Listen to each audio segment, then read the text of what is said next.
네, 이번 순서는 정치 사회적인 이슈를 분석해보는 뉴스 앤 이슈입니다. 매주 수요일 함께하는 두 분이시죠. 최진봉 교수, 장성철 소장 두 분 나오셨습니다. 어서 오십시오. 안녕하세요. 안녕하세요. 네, 오늘이 보니까 선거 일정은 계속 지나가면서 D-28일이네요. 네. 예, 지금 이제 민주당 비례연합정당 관련 얘기를 해보죠. 시민을 위하여 지금 더불어시민당으로 명칭을 바꿨는데요. 예. 그동안에 되게 정치기업연합과 함께할 거라라는 비중이 힘이 그쪽에 실렸는데 이쪽하고 지금 더불어시민당하고 성격상 어떤 차이가 있고 또 이것을 택한 배경은 뭐라고 보십니까? 일단 정치개혁연합 같은 경우에는 네. 지금 나중에 우리가 또 얘기 나누겠습니다. 녹색당, 민중당 이렇게 들어와 있지 않습니까? 그러다 보니까 그 부분이 사실은 선거에서 여러 가지 총선 판도에 영향을 미칠 가능성이 있다는 판단을 하지 않았을까 하는 생각이 아하. 듭니다. 이게 사실은 득표에 도움이 안 될 거라는 얘기입니까? 그렇게 보는 거죠. 그리고 정치 쟁점화 될 수 있다는 거죠.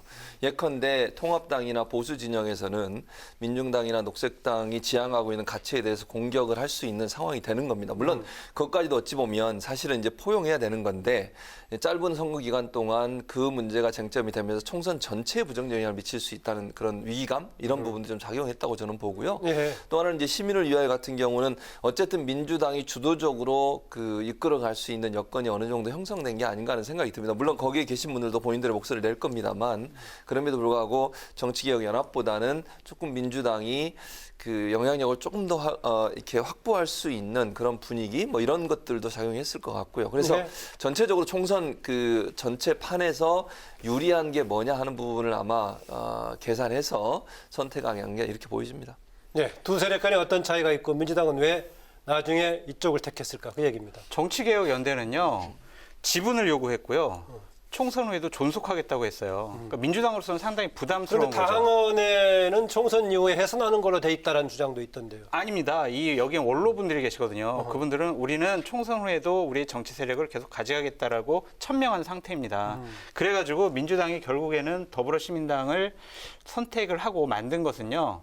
지분을 요구하지 않아서 그리고 존속하지 않겠다고 해서 이겁니다. 결국에는 총선 후에 우리는 해체할 것이다라고 최백은 준비위원장인가요? 그분이 얘기를 했어요. 그렇기 때문에 여기를 선택할 수밖에 없었을 거고요. 부담감이 없으니까요. 그리고 윤호중 사무총장이 얘기했습니다. 우리 이 정당은 일회용기 정당이다. 그냥 이번에 한번 표 받고 의석수 늘리고 그다음에 해산할 정당이다. 이런 식으로 얘기를 했거든요. 어떻게 정당을 이렇게 만들 수가 있고 이렇게 해산하겠다고 하는지 제가 정책을 전공했는데요. 정치학 교과서에서 나오지 않고요. 해설서, 참고서 다 찾아봤는데 이런 정당 없었습니다. 집권여당으로서 해야지 말아야 될 일을 하고 있다. 전 그렇게 말씀드리고 싶어요. 해산하면은 만약에 의원들을 배출했을 경우 그 사람들은 어디로 갈 것 같습니까? 다 각자 당으로 간다고 했습니다. 참여한 당, 그러니까 같이 무슨 당이죠? 뭐 가칠평화당인가? 거기는 거기로 아니 가고. 기존의 녹색당, 미래당 이런 데는 당의 역사가 있기 때문에 갈 거다라는 예상할 수가 있는데 여기는 이제 뭐 시작하는 당이어서 그 당으로 갈지 아니면 민주당으로 갈지. 참여한 당이 지금 현재까지는 5개 당이거든요. 그래서 각자 비례대표 의석 받고 각자 갈 것이다라고 다 천명한 상태입니다. 네. 저는 그래서 지금 장 소장 말씀처럼 그렇게 그러니까 각자 흩어질 가능성이 있어요. 왜냐하면 이 정당으로 같이 계속 가기는 그래서 이름을 플랫폼 정당이라고 이름을 그렇게 명명을 했지 않습니까? 예. 그럼 과연 이제 그럼 또 반대로 미래한국당은 과연 어떻게 될까요? 그 당은 그럼 계속 존속할지 저는 이것도 좀 의문이라는 생각이 들어요. 뭐 존속할 수도 있겠죠. 지금 뭐 한성교 대표의 뭐 행보를 보면 마치 그냥 존속할 것처럼 보여져요. 지금 그런데 과연 그럼 통합당이 그걸 계속 존속하는 상태에서 할 건지 아니면 이분들도 다시 통합당과 합당을 할지 저는 그렇게 두 번째로 합당할 가능성은 충분히 있다고 보여지거든요. 가능성 크게 보고 있죠, 되게. 그럼요. 그래서 일당 겨냥하기도 하고 할 그렇죠. 테니까. 네. 그러니까 결국은 통합당이나 민주당이나 이번에 선거에서 그 연동형 비례대표제 연동형 비례대표제 표를 얻어서 그 의석을 확보하겠다는 목적으로 만들어진 거예요. 둘 다. 제가 볼 때는 예. 그런 차원이라고 하면 선거 이후에 두 당, 뭐 미래한국당이든 뭐 더불어시민당이든 아마도 존속할 가능성보다는 합당이 되거나 합쳐질 가능성이 높다고 보여집니다. 근데 그 정당 2개 정당에는 큰 차이가 있습니다. 하나의 정당은 미래한국당은 우리는 비례정당 만들 거야라고 해서 만든 것이고 지금 더불어시민당은요. 우리는 만들지 않을 거야라고 하면서 만들었어요. 한쪽은 사실대로 얘기했고 한쪽은 거짓말한 겁니다. 정당과 정당의 집권 여당이 거짓말하면 안 됩니다. 이건 국민을 속이는 행위입니다. 뭐 속이는 행위라고 얘기할 수도 있겠죠. 지금 말씀하신 수도 있다. 것처럼 뭐 한번 그렇게 얘기할 수 있다는 말씀이에요. 그러니까 통합당은 물론 우리는 만들 거야 하고 만든 거고 더불어민주당은 다 만들 거야 하고 안 하겠다고 하고 만든 거죠. 그러니까 이건 제가 말씀드렸잖아요. 둘 다, 그러니까 누가 먼저냐의 문제인 것이지 사실은 둘 다가 국민적 비판을 받기에 충분한 내용이에요. 그리고 이게 한쪽에서 어느 의석을 더 많이 확보하는 것을 방어하기 위해서 서로가 서로에게 경쟁을 하는 거잖아요. 그런 상황이기 때문에 저는 둘 다 바람직하지 않다고 네. 뭐 누차 말씀을 드렸고요. 그런 차원에서 본다고 하면 누가 누구에게 지적할 수 있는 상황은 아니라고 봅니다. 네, 또 이 과정에서 윤호중 사무총장이요. 연합 참여 의사를 밝힌 민중당과 녹색당에 대해서 성소수자나 이념 논쟁을 일으킬 수 있는 정당과는 연합할 수 없다. 이렇게 밝혀서 논란이 되고 있습니다. 먼저 장 소장님께 여쭙겠습니다. 아까 우리 최 교수님께서 잘 말씀해 주셨죠. 그 상대 당으로부터 공격당할 소지가 있다라는 것 때문에 이렇게 선택을 한 것이고 또 하나 한꺼풀 벗겨보면은요. 너무 많은 요구를 해와서. 그러니까 녹색당이나 뭐 민주당 같은 경우에는 정당으로 상당히 오랜 기간 동안 존속해온 정당이거든요. 그랬죠, 예. 그러니까 윤호중 사무총장이 그랬어요. 참여하는 정당에는 한 석씩만 배치하겠다라고 했는데 이 당들은 두세 석. 더 많은 걸 또 요구했을 수도 있을 것 그랬을 수도 같아요. 있다. 지분 요구를 더 했을 수도 있어요. 그런 점들이 부담됐을 거라는 생각이 들고요. 이런 부분에 대해서 박용진 의원이 얘기했죠. 우리 당은 철학도 없는 당이다. 그 부분을 생각해 보시기 바랍니다. 저한테 네, 잠시만요. 네. 저는 이렇게 생각해요. 장 소장이 그렇게 얘기할 수도 있고 저는 이제 이 두 당이 갖고 있는 가치, 이 가치를 민주당이 전혀 무시하거나 이렇다고 보지 않아요. 저는 정말 그야말로 선거에서 어떤 영향을 미칠까에 대한 고민이 더 컸을 거다. 예를 들면 지금 민중당 같은 경우에 그 예전에 통합진보당에 계셨던 분들의 일부가 들어가 있는 걸로 알려지고 있잖아요. 그러면 이거를 만약에 이제 그 선거 총선 과정에서 통합당에서 공격을 안 하겠습니까? 예컨대. 그러면 민주당이나 이런 비례정당은 과연 그러면 정책 노선이 뭐냐? 이데올로기 노선이 뭐냐? 이런 가지고 계속 이제 문제를 삼을 겁니다.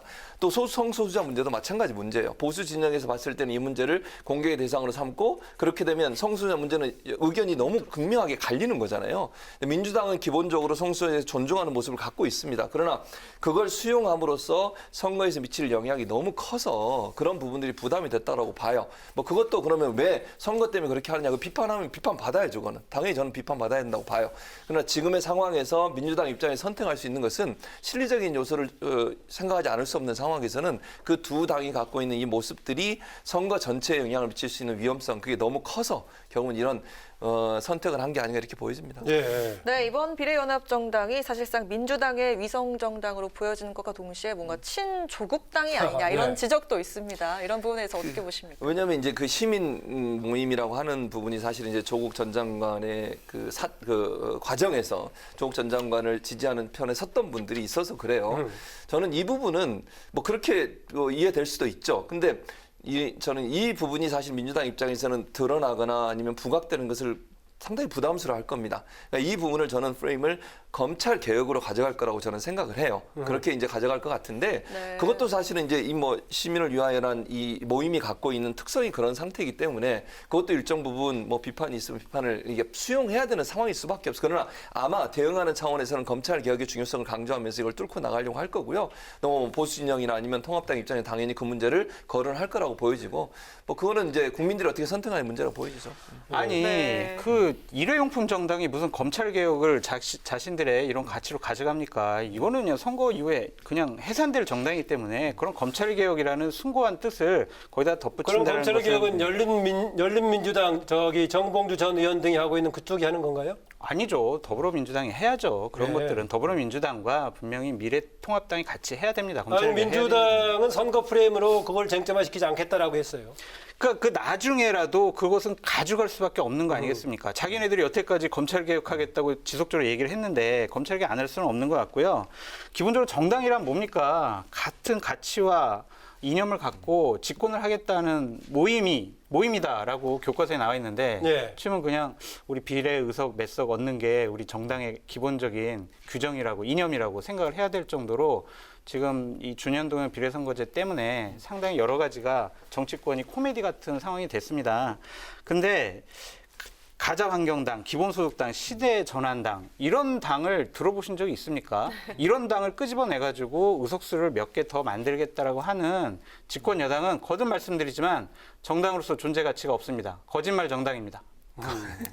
거짓말 예. 정당이라고 얘기를 하시니까. 장성철 소장님 이틀 전에요. 네, 페이스북에 제가 우연히 봤더니 네.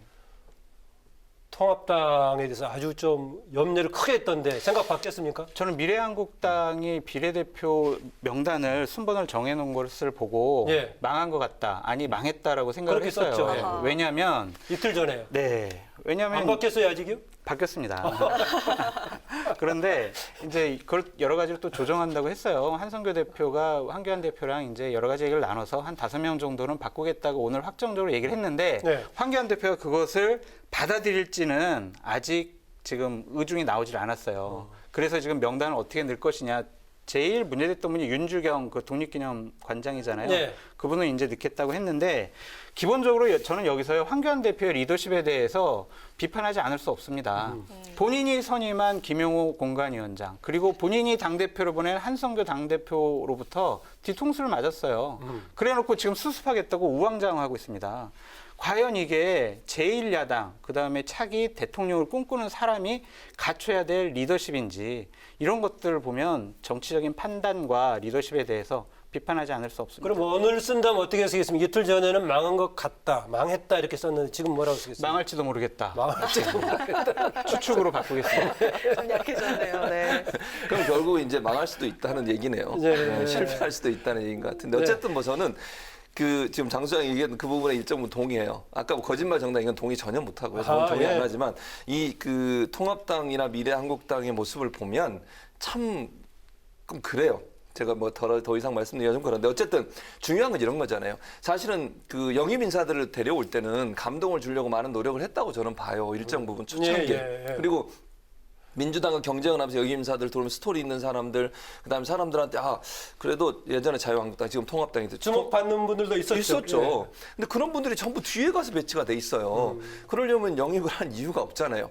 그리고 지금 지금 황교안 대표가 지금 여러 가지로 지도력에 의문이 생기는 것은 황교안 대표가 본인이 그 대표를 세우고 공관위원장과 이런 부분을 다 세웠는데 지금 도리어 본인의 말이 전혀 먹히지 않는 상황이 돼버렸거든요. 위성정당, 자매정당이라고 대놓고 얘기했는데 그 위성정당, 자매정당이 아니라 도리어 독립적으로 운영하는 듯한 모습을 보여주니 이렇게 되면 이거 손발이 안 맞는 거 아니겠습니까? 예. 그래서 이런 모습이 과연 국민들이 볼 때 어떤 생각을 가질까 이런 생각이 들어요. 그래서 지난번 총선 때 공천 파동 때문에 부작용이 났고 부정적 영향을 미쳤던 것처럼 이번 이런 갈등이 결국은 통합당은 아직도 변한 게 아니구나 하는 그런 어떤 이미지를 만들어낼 수 있어서 우려되는 상황이라는 생각이 듭니다. 제가 예. 좀 설명해 드릴게요. 2016년에 김무성 대표와 지금 2020년대 황교안 대표의 이 특징이 있어요. 그 공천을 하기 전까지는요. 정말 많은 의원들과 출마자들이 당대표가 그래도 공천을 할 거야라고 생각을 해서 혹시 그때 옥새 들고 나르샤 나왔을 때 옆에 있었어요? 제가 완전히 거기서 같이 나르신 옆에 건 있었죠. 옆에 있었고 제가 영도로 내려갑시다라고 건의도 했고 네. 같이 영도 내려갈 때 제가 또 모시고 가고 그 다리에서도 제가 같이 있었고요. 네. 그랬는데 그때 다리에도 같이 있었다. 예, 예. 영도 다리 쪽에. 예, 예. 예. 그러니까 공천관리위원회가 떠서 김무성 대표는 공천권이 없구나라고 생각을 하니까 의원들하고 후보자들이 싹 돌변하더라고요. 황교안 대표도 마찬가지라고 생각해요. 이 사람이 대권 후보 지지율 1등 나오고 공천권이 있는 사람이라고 생각을 해서 충성을 했는데 결국에는 김용호 공관위원장이 자기 마음대로 휘둘러지 않았습니까? 그래서 최고위원들도 말을 안 들은 거예요.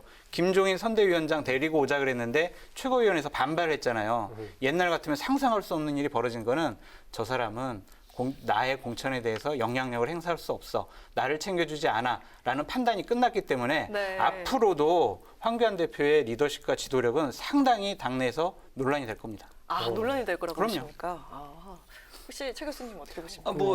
저는 그럼 선대위 체제 어떻게 가동이 잘 될까요? 네. 그 선대위체도 그럼 제대로 안 돌아가죠. 아니 황교안 대표가 지금 공동 선대위 꾸려가지고 원래 김종인 선대위원장 데려오려다가 안 돼가지고 본인이 네네. 뛰겠다고 했잖아요. 근데 장수철 소장의 분석대로 하면 그 이분은 사실은 별 영향이 없는 걸로 되잖아요. 의원들이 또 따르겠습니까? 그러면 선대위에서 역할을 제대로 할 수 있을지 의문이라는 생각이 들고 예. 이분들이 예를 들면 이런 거잖아요. 이분이 정말 내 그 정치 인생을 어느 정도 걸어도 네. 나를 보호해줄 수 있다는 이런 믿음이 있어야 사실은 충성을 할 텐데 그런 부분이 흔들린다고 하면 사실 선대위 가동도 상당히 어려울 수 있다는 생각이 들어요. 그래서 이 부분을 황교안 대표가 어떻게 잘 넘어설지 모르겠어요. 왜냐하면 본인도 지금 종로에서 뛰고 있잖아요. 그 상황도 녹록하지 않은 상황이고 거기서 만약의 경우에 뭐 결과는 모릅니다만 실패하게 되면 본인의 다음 뭐 예컨대 행보 대권이든 아니면 대표로서의 위치든 이런 부분도 흔들릴 수 있거든요. 그래서 네.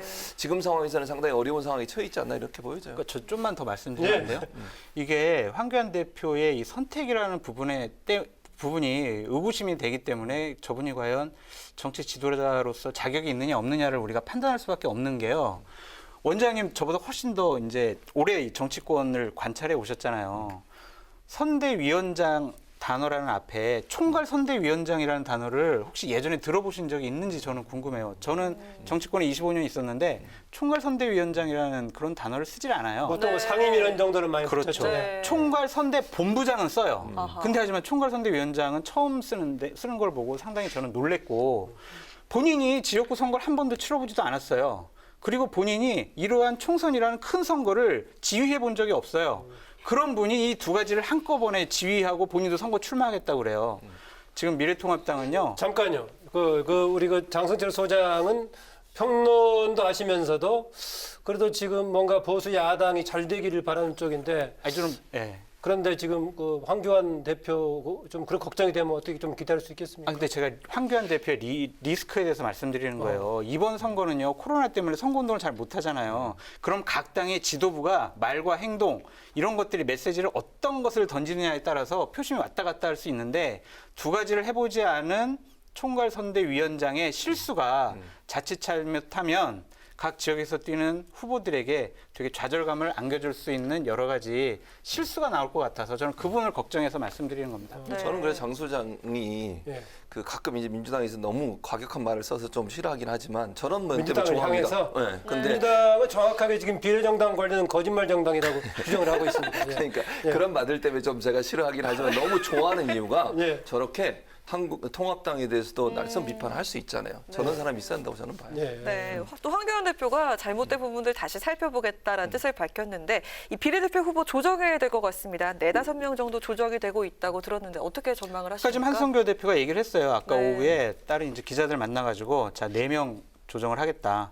일설에는 뭐 5명이라고 했는데 4명 조정하는데 윤주경 그 독립기념관장은 무조건 앞에 넣는다라고 이렇게 얘기를 했어요. 근데 아까 말씀드렸듯이 황교안 대표가 4명 조정하는 거를 갖고 그 안을 받아들일 것이냐. 그거는 못 받아들이겠어. 다시 조정해라고 했을 때 한성교 대표가 우린 더 이상 못해요라고 하게 되면 네.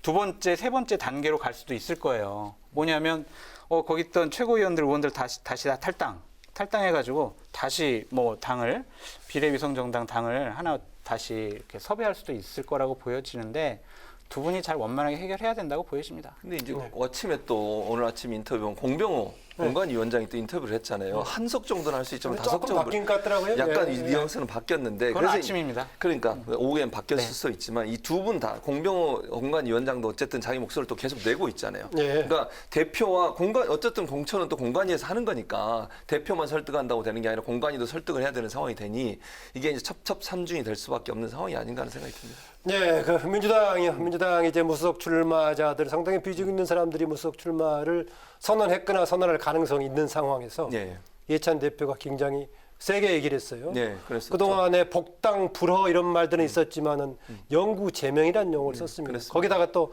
본인의 경험까지 맞물려 가지고 논란을 부르고 있습니다. 어떻게 봐야겠습니까? 그러니까 지난번 선거에서 본인이 사실은 무소속으로 공천이 탈락해서 무소속으로 나왔고 당선돼서 다시 복당을 했죠. 예. 그런 상황에서 이런 말을 하다 보니 이제 내로남불 아니냐 이런 비판을 받을 수밖에 없어요. 그건 뭐 어쩔 수 없는 상황인 것 같고, 근데 저는 영구 제명을 실행할까 뭐 이런 생각은 들어요. 개인적으로 저렇게 이제 엄포는 놓으셨지만 과연 실행을 할까라는 생각은 드는데 뭐 네. 지금 현재 상황에서 왜냐하면 무소속으로 나오려는 사람들이 갖고 이제 생기잖아요. 공천에 불만을 품고 공천을 수용할 수 없다는 마음을 가지고서 무소속으로 출마를 하게 되면 어부지리로 통합당 의원들이 당선될 가능성이 높아져요. 그러면 그걸 좀 막기 위해서 극약 처방을 한 거라고 보여지는데 아직까지 공식적으로 밝히지 않아서 그럴 수 효과는 있다고. 있을 거라고 보십니까? 일정 부분 효과는 있다고 보여지죠. 그러니까 왜냐하면 대표 입장에서 민주당이 이렇게 강력하게 의지를 가지고 필요하다면 그것까지 조치를 하겠다고 하면 네. 뭐 사실은 민주당에서 계속 이번이 다는 아니잖아요. 다음번 총선은 또 있는 건데 민주당과 연결해서 계속 정치 생활을 하려고 하는 분들 입장에서 상당히 부담이 될 수밖에 없죠. 그래서 이제 그걸 사실은 이제 무소속 출마를 막기 위한 극약 처방이라고 보여지고요. 그러나 아직은 뭐 정식으로 하겠다는 얘기는 안 했어요. 그렇게 할 수 있다라고까지 얘기를 했는데 이게 실행이 될까? 과연 왜냐면 또 만약에 민주당으로 들어온 분이 있을 수도 있잖아요. 나중에 혹시나 무소속으로 당선돼서 그걸 그러면 아예 원천 지금 안 하겠다고 했는데 나중에 또 가서 받아들이면 그건 더 모양새가 이상해지지 않겠어요? 네. 그래서 아마 당내에서 여러 가지 그 얘기가 있을 걸로 보여지고 뭐 필요하다면 그것까지 하겠지만 뭐 그렇게까지 할까라는 생각은 개인적으로 있습니다. 그 또 이제 한국당, 통합당과 민주당의 무소속에 대응하는 방식 강도가 약간 다른 것 같기도 합니다. 지금 민주당 같은 경우에는 무소속 후보자가 별 의미가 없어요. 지금 대략 한 5명밖에 안 되거든요. 그렇기 때문에 이거는 의미가 없는 거고요. 지금 의미가 없는데 세게 나오는 거죠? 그거는 제가 잘 모르겠는데, 근데 결국에는요, 그 이해찬 대표가 그러니까 앞으로 더 나올 사람들을 방어하겠다라는 그런 차원일 것 같아요. 근데 네. 이것은요, 지키지 못할, 안 지킬 약속과 경고예요. 선거 전에는 항상 이런 말 해요. 각 당은 다 이런 말을 하는데 결국에는 나중에 흐지부지 됩니다. 한 석이라도 부족하면 무조건 영입을 해야죠. 그냥 이 부분은 흘려 들으시고 우리 같은 이 권위 있는 방송에서 언급 안 해도 될 정도의 그냥 무시해도 될 말이라고 저는 생각이 듭니다. 네. 그냥 이런 것들은 그냥 항상 선거 전에 하는 말이다. 그렇게 말씀드리고 싶어요. 네. 네, 민생당이요. 네, 아주 크게 민생당이요. 대립을 하고 있습니다. 비례연합정당에 참여를 하기로 의견을 모았지만 김정아 공동대표가 또 반대 의사를 고수하고 있는 상황인데요. 개파 간의 의견에 대해서 어떻게 생각하시는지 묻고 싶습니다. 먼저 장 소장님. 요즘 의석은 좀 굉장히 늘었는데요. 엉망진창입니다, 지금. 여기 지금 뭐 28석이라고 하는데, 26석이죠. 26석이라고 하는데. 탈당을 좀 한 2명이 해서 좀 줄었겠네요. 예. 근데 엉망진창이에요. 지금 손학규계는 어떤 일이 있어도 이 일회용기 정당에는 참여를 안 하겠다라는 것이고, 대한신당하고 민주평화당 출신의 출신, 예. 분들은 무조건 참여를 해서 그래도 우리가 교섭단체니까 민주당에서는 한 석씩만 준다고 했지만 우리는 교섭단체니까 한 세 석에서 5석까지도 요구할 수 있다. 그러니까 우리는 참여를 해야 된다라고 지금 강력하게 요구를 하고 지역구 있어요. 의원들한테도 실리 있을까요? 지역구 의원들한테 뭐 어떤 실리가 있을까요? 결국에는 민주당에 있는 호남 지역의 의원들과 같이 경쟁을 해야 될 텐데 민생당이 그 비례연합정당에 참여한다고 해서 그 출마를 안 시킬 수는 없잖아요. 네. 그렇기 때문에 이 부분은 상당히 참 코미디고 웃기는 일이 계속 벌어지고 있다. 그렇게 말씀드립니다. 네. 그럼 저는 이렇게 생각해요. 그러니까 저는 이렇게 충돌하는 것 중에 지역구 의원들이 그럼 무슨 도움이 될까? 이런 제가 그냥 상상을 해보는 네, 현재 겁니다. 의원들 중엔 지역구 의원들이 굉장히 많죠. 호남 네. 지역에. 근데 사실은 지금 현재 이제 민생당의 간판으로 나가서 당선될 가능성이 좀 낮다고 보여지는 그 뭐 예상입니다. 이거는. 예, 예. 그래서 민주당으로 나가는 거 유리하다고 판단할 수 있죠. 그러면 최소한 이거는 호남 지역 같은 경우에는 어쨌든 진보 진영이 유리한 진영이니 선거 연대까지도 연대해 줄 수는 있다는 생각이 들어요. 그럼 상대 경쟁하고 연대가 가능할까요? 경쟁 세력하고? 그러니까 이런 거죠. 예컨대 그 비례 정당에 이제 합류를 하게 되면 그 네. 전제 조건으로 예컨대 정의당이 들어오면서도 그런 얘기가 있었거든요. 사실 정의당이 만약에 이쪽에 들어오면 선거 연대해서 진보 진영의 후보를 하나로 해야 된다. 왜냐하면 이게 아까 제가 어부지리가 될 가능성이 있잖아요. 통합당 입장에서는 네. 예를 들어서 진보 진영의 2명의 후보가 나와서 경쟁하게 되면 표가 갈리게 되고 그렇게 되면 통합당한테 유리한 상황이 되니 광주 지역도 이 지역구에 있는 분들은 이걸 매개로 해서 선거 연대를 논의해 볼 수 있는 가능성이 있다고 보여지거든요. 근데 윤호중 사무총장이 호남 지역에서 다른 당이라든가 무소속이 당선된 이후에 민주당에 오겠다라고 선거운동하는데 절대 들어오는 거 허용하지 않겠다라고 얘기했단 말이죠. 그렇게 얘기했죠. 근데 네. 그건 뭐 아까 장 수장의 말에 그건 일정 부분 저는 동의하는데 예. 그리고 나서도 바뀔 가능성은 충분히 있다는 생각은 들어요. 왜냐하면 예. 이제 아무래도 의석수 가지고 경쟁을 할 수밖에 없고 국회에서는 의석수가 중요하잖아요. 표결하는 데 있어서. 그러다 보니까 그거는 나중에는 바뀔 수 있는 가능성이 있다고 보여지는데 그건 이제 아까 말씀드린 것처럼 결국은 선거에서 다른 쪽으로 탈당을 하거나 나가거나 아니면 반대 세력을 만들어내는 것을 방지하기 위한 그런 말이라는 생각이 들고 그래서 그러니까 민생당 입장에서는 사실 그걸 매개로 해서 논의해 볼 수는 있다는 가능성에 대해서는 저는 열려 있는 거라고 보여져요. 네, 장 소장께 제가 이 질문 얘기하실래요? 네, 그 교수님께서 선거 연대를 할 수 있다라고 얘기를 하셨는데 선거 연대를 할 수 없는데 선거 연대 한번 해봐라라고 이렇게 지금 지침을 주시는 것 같아요. 서진봉 교수께서 예, 그렇죠. 그런 것 같아요. 그리고 어느 정도 일정 부분 제 의견에 동의한다고 하셨는데 제가 오늘 한 얘기는 다 옳은 얘기입니다. 그러니까 그건 동의 안 일정 합니다. 부분이 아니라 전적으로 동의 안 합니다. 동의해 주셨으면 좋겠고요. 민생당 문제는요. 정말 우리가 이 여태까지의 정치 의회 민주주의 역사상 가장 막장 드라마가 아니냐는 생각이 들어요. 그 얘기 듣고 보니까 장성철 소장은 최근의 정당들에 대해서 아주 좀 실망한 얘기를 많이 하는 것 보니까 최근 정치 전반이 그런가요, 그러면? 원장님께서도 지금 보셔서 아시겠지만 정말 이러한 정당들 보셨습니까, 진짜? 갑자기 안 만든다고 했다가 일회용 정당 만든다고 그러고 공관위원장한테 뒤통수 맞고 같이 합당해가지고 이번 선거 치르자고 했다가 다시 그럼 너희들 개판은 나가라라고 지금 공개적으로 싸우고 있잖아요. 이런 정당 본 적이 없습니다. 그러니까 제가 아까 말씀드린 건 이런 거예요. 민생당 입장에서 민생당의 호남 지역구를 가지고 계신 의원들 입장에서는 선거연대에 대한 기대감이 있기 때문에 비례정당에 합류하자고 할 수 있다는 말씀을 드린 거예요. 네. 그러니까 제 말은 민주당은 제가 볼 때 그렇게 그걸 탐탁하게 보지 않을 수도 있어요. 근데 민생당의 의원들 입장에서는 이걸 매개로 해서 선거연대를 논의해 볼 수도 있지 않겠나 하는 기대감 때문에 들어가자고 이렇게 의견을 모을 수도 있다는 제 추측의 말씀을 드린 겁니다. 이 질문은 제가 장성철 소장한테는 안 드리고요. 최진봉 교수께만 드리겠습니다. 예. 이제 안철수 대표 예. 이제 들어와서 지금 2주 정도는 자가격리 하고 나서 활동하겠다라고 했잖아요. 그렇습니다. 장성철 소장한테 질문 안 한 이유는 예. 장 소장은 안철수 대표는 의사일 때는 지지 올라가지만 그렇죠. 그렇게 얘기했죠. 정치 현장에 돌아오면은 좀 다를 수 있다라고 네, 또 그 맞습니다. 얘기할까 봐 질문 안 그렇죠. 하고요. 그럴 겁니다. 돌아온 이후에 기대치 어떻습니까? 저도 일정 부분 한계가 있다는 생각을 들어요. 그러니까 국민의당을 이제 다시 창당을 하셔가지고 돌아오셨는데 네. 제가 볼 때는 지금까지 보였던 안철수 전 대표의 행보라든지 지금 대표죠 참 국민의당 대표의 모습을 보면 정치력을 어느 정도 발휘할 수 있는 데는 약간 한계를 보였어요. 그래서 네. 국민들의 기대감이 컸는데 그 기대감을 맞추지 못하고 보니까 실망감도 커진 상황이라고 그래도 보거든요. 제3당 중에서는 선두에서 가능성은 어떻게 보십니까? 제 3당 중에서 정의당하고 경쟁해서 개인적인 판단입니다. 예, 예. 이거는 비례대표 어차피 비례대표로 경쟁을 해야 되는 거잖아요. 정의당하고는 거기서도 조금 더 떨어지지 밀릴 가능성이 않을까. 예, 있다. 저는 그렇게 개인적으로 판단합니다. 네. 강아랑 앵커님 저한테 질문해 주세요. 원장님은 저한테 질문 안 해주신다고 하셨는데 그 안철수 대표가요 오늘 유튜브를 하나 이렇게 그 공개를 했는데요. 거기서 정치 얘기를 안 했습니다. 계속 저 대구에 있었을 때요 이 방호복 입고 이 안경을 썼더니 너무 아프고 눌릴 정도니까. 예 그런 얘기를 했어요. 정치 얘기는 안 하고 그러니까 계속 대구에 있었던 이미지를 계속 가져가려고 하는 것 같아요. 나는 진정성 있게 계속 그분들을 위해서 정말 헌신하고 열심히 정치권에서 일해보겠다라는 그 얘기를 하는 것 같아요. 그렇기 때문에 용어를 약간 수정할 의사가 있다. 그렇죠. 아하. 왜냐하면 이제 지금 미래통합당, 미래한국당, 그다음에 일회용 정당 이런 정당들이 국민들에게 주는 실망감이 어마어마할 것 같아요. 그래서 네. 너무 신물이 난다. 그래. 그럼 대구에서 진정성 있게 한번 봉사했던 안철수에게 한번 기회를 한번 더 줘볼까라고 국민들이 생각할 수도 있다라고 평가해 봅니다. 그러면 아마 통합당한테 불리하지 않을까 하는 생각이 네. 들어요. 왜냐하면 보수 쪽의 표를 좀 많이 가져갈 수 있는 위험성이 있어서 그런 가능성이 있다고 봅니다.